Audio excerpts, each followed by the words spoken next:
Good day, Philippines! I am your reporter LJ Samson of Global News. Here are today's breaking news floods. In the Philippines live 51 deaths, over a dozen missing.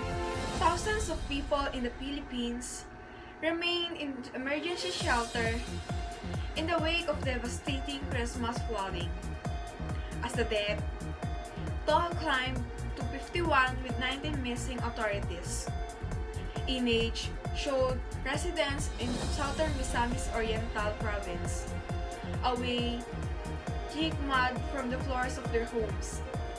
In the seaside village, coconut trees were uprooted and huts made of light material were nearly flattened. Aliah, what are the effects of flood? Main impacts of floods. As floodwaters spread, they can threaten lives, inundate properties and businesses, destroy belongings, damage vital infrastructure, and prevent access to essential public services. The northern Mindanao region bore the brunt of the disaster, reporting 25 deaths according to the National Disaster Risk Reduction and Management Council. Most of the deaths were from drowning and landslides, and among the missing were fishermen whose boats capsized. Floods have subsided in most parts, but more than 8,600 people were still in shelters. Over 4,500 houses were damaged by the floods, along with roads and bridges. And some areas still struggle with disrupted power and water supply. And the Disaster Management Agency said, Officials said the government sent food and other essential, deployed heavy equipment for clearing operation, and provide iron sheet and shelter repair kits. Team from Capital Manila were sent to assist communities with limited clean water in setting up water filtration system. For today's featured news, a sizzling 48 degrees Celsius heat index was recorded in Butuan City, Agusan del Norte on Friday, April 21, marking the country's highest heat index so far in 2023. Bataan, Agusan del Norte on Friday recorded a heat index of 48 Celsius, passing the previously announced all-time high of 47 Celsius.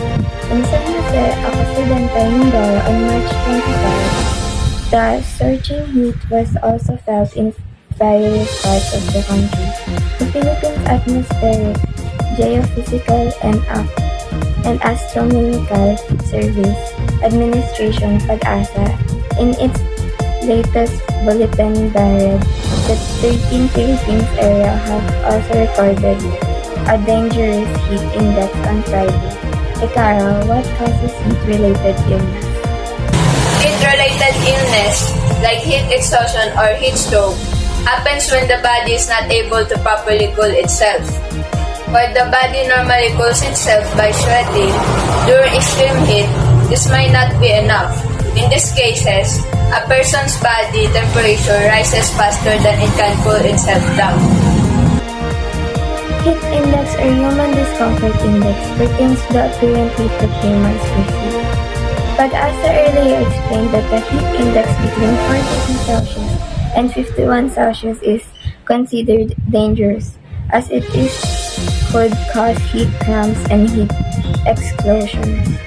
Adding that continued exposure to the sun at this rate could cause heat stroke.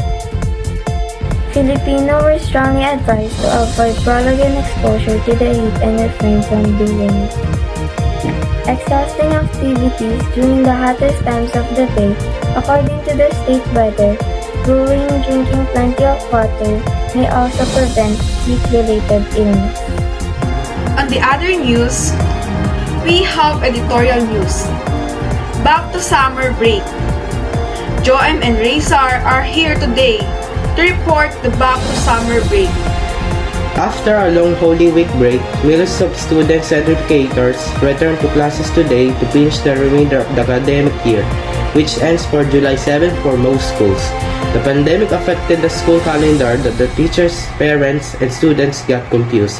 The negative effect of the pandemic also affected the learning of the students. Students are stressed and cannot focus on what they are doing. Good thing there's a system called online learning where students can see their classmates and teachers online, but the feeling is still not happy because they are not meeting personally. Before COVID-19 disrupted life all over the planet, the Holy Week break usually heralded the start of the annual 2-month summer vacation in this tropical country. The lockdowns to contain the spread of SARS-CoV-2 not only forced a shift to distance learning but also a resetting of school calendar. The Philippines implemented one of the world's longest school lockdowns during the pandemic. Teachers, students, and parents alike reported that their education generally suffered from blended learning. The business community pushed for the resumption of face-to-face classes, citing the adverse impact of the school lockdowns on a wide range of economic activities. Good thing that the COVID-19 pandemic is also coming to an end and the people lost the worrying about the pandemic. Students are now back to school and happy to see their classmates again. Summer break is also near, so students cannot wait any longer to finish the whole academic year so that they will enjoy their summer break this coming month. The Holy Week break usually marks the start of annual 2-month summer vacation in the Philippines. But the lockdown to contain the spread of SARS-CoV-2 caused a shift to distant learning and a resetting of the school calendar. The business community pushed for the resumption of face-to-face classes, citing the observed impact of the lockdown on the wide range of economy activities. The current school break falls in June and July. Typical the onset of the monsoon and typhoon season. Tourism industry layers have claimed in pointing out the wet season is a low period for travel since people tend to avoid the possibility of tropical cyclone. On the other news, here are the latest on sport news. Lecarra, what are the benefits of sports? The benefits of sports are increased cardiovascular fitness, healthy growth of bones, muscles, ligaments, and tendons, improved coordination and balance, a greater ability to physically relax, and therefore avoid the complications of chronic muscular tension. Acie is here today to report the NU.